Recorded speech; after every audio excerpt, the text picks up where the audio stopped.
ಹೇಳಿ ಆಶಿತ್ ಅವರೇ, ಏನು ಅನ್ನಿಸ್ತಾ ಇದೆ ಗಣೇಶ್ ಅವ್ರ ಸಿನಿಮಾ? ತುಂಬ ಖುಷಿ ಆಗ್ತದೆ. ನಾನು ಈಗ ಜಸ್ಟ್ ಗಣೇಶ್ ಮೀಟ್ ಮಾಡಿದೆ. ನಂಗೆ ಅನಿಸುತ್ತೆ, ಆಬ್ವಿಯಸ್ಲಿ ಎಷ್ಟು ಜನ ಗೊತ್ತಿರುತ್ತೆ, ಬಾಬಾ ರೋಸಿತ ಅಂತ ಒಂದು ಸಿನಿಮಾ ನಾನು ನೋಡಿದ್ದೆ, ನಾನು ಸುನೀಲ್ ರಾವ್, ರಮ್ಯಾ ಕೃಷ್ಣ ಅವರು.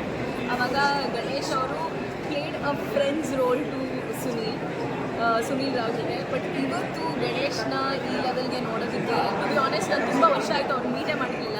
ಈ ಲೆವೆಲ್ ನೋಡೋದಕ್ಕೆ ನನಗೆ ಪರ್ಸ್ನಲಿ ತುಂಬ ಖುಷಿ.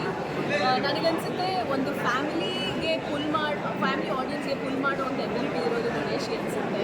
ಬಿಕಾಸ್ ಮಿಕ್ಕಿದ ಎಲ್ಲರೂ ಒಂಥರ ಮಾಸ್ ಹೀರೋ ಆಗಿಬಿಟ್ಟಿದ್ದಾರೆ. ಯಶ್ ಆಗಿರ್ಬೋದು, ಸುದೀಪ್ ಸರ್ ಆಗಿರ್ಬೋದು, ಇಲ್ಲ ದರ್ಶನ್ ಸರ್ ಆಗಿರ್ಬೋದು. ಬಟ್ ಗಣೇಶ್ ಹೀರೋ ಅಂತ ಒಂದು ಇಮೋಷ್ನಲ್ ಆಸ್ಪೆಕ್ಟ್ ಇದೆಯಲ್ಲ, ಲೈಕ್ ಲವರ್ ಬಾಯ್, ಇನ್ನೂ ಐ ಥಿಂಕ್ ಅದು ಗಣೇಶೇ ಮಾಡೋಕ್ಕಾಗೋದು. So I love the film. Reason being ಬೇರೆ ಏನಕ್ಕೂ ಅಲ್ಲ, it is a very entertaining film.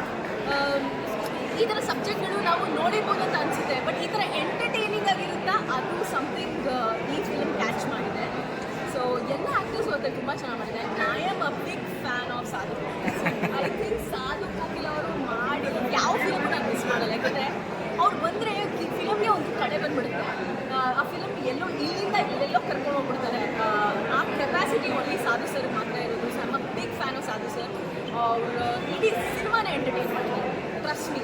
ಮತ್ತು ಹಾಗೇನು ದ ನ್ಯೂ ಹೀರೋಯಿನ್, ಅವ್ರ ಹೆಸರು ಗೊತ್ತಿಲ್ಲ ನನಗೆ, but she's also very cute, very ಸ್ವೀಟಾಗಿ ಆ್ಯಕ್ಟ್ ಮಾಡಿದ್ದಾರೆ. ತುಂಬ ಚೆನ್ನಾಗಿದೆ. I am very glad that I was part of this. Ashith ಅವರು ಒಂದೇ ಒಂದು ಪ್ರಶ್ನೆ ಕೇಳೋದಾದರೆ, ದುನಿಯಾ ಮತ್ತು ಮುಂಗಾರು ಮಳೆ ನೀವಿದ್ದಂಥ ಸೀಸನಲ್ಲೇ ಬಂದಂಥ ಸಿನಿಮಾಗಳವು. ಸೊ ಇವಾಗ ಅದು ರಿಪೀಟ್ ಆಗ್ಬೋದು ಅಂತ ಎಲ್ಲ ಕಡೆ ಹೇಳ್ತಾ ಇದ್ದಾರೆ. Bheema already blockbuster. So Krishnam Pranaya ಸಖಿ ಎರಡೂ ಮತ್ತೆ ತಿರ್ಗಿ ಇಂಡಸ್ಟ್ರಿಗೆ ಬೂಮ್ ಕೊಡ್ಬೋದಾ? ನೋಡಿ, ಭೀಮಾ ಒಂದು ಡಿಫ್ರೆಂಟ್ ಕ್ಯಾಟಗರಿ ಫಿಲ್ಮ್, ಆಯಿತಾ? ಅದು ಮಾಸೇ ಬೇರೆ, ಅದು ಜನರೇ ಬೇರೆ. ಬಟ್ ಇದು ಒಂಥರ ಕ್ಲಾಸ್ ಆಡಿಯನ್ಸ್. ನಾವು ಹೇಳ್ತೀವಲ್ಲ ಯಾವಾಗಲೂ, ಅಪ್ಪು ಅವ್ರ ಸಿನಿಮಾ ನೋಡಿದಾಗೆಲ್ಲ ಅವರು ಒಂಥರ ಕ್ಲಾಸ್ ಮಾಸ್ ಎಲ್ಲರೂ ಅಟ್ಯಾಕ್ ಮಾಡ್ತಾರೆ. ಸೊ ಐ ಥಿಂಕ್ ಗಣೇಶ್ಗೆ ಆಫ್ಟರ್ ಅಪ್ಪು ಸರ್ ಒಂದು ಕೆಪಾಸಿಟಿ ಇದೆ ಟು ಪುಲ್ ದೋಸ್ ಫ್ಯಾಮಿಲಿ ಮತ್ತು ಕ್ಲಾಸಿ ಆಡಿಯನ್ಸ್. ಅದಕ್ಕೆ ನಾನು ಹೇಳೋದು that we need this kind of cinema. ಯಾಕಂದರೆ ನಾವು ಇದ್ದ ಟೈಮಲ್ಲಿ ಈ ಥರ ಸಿನಿಮಾಗಳು ಜಾಸ್ತಿ ಬರ್ತಾರೆ. ಬರೀ ಏನು ಹೇಳ್ತಾರೆ, ಬರೀ ಆ್ಯಕ್ಷನ್ ಅಂತ ಇರಲಿಲ್ಲ.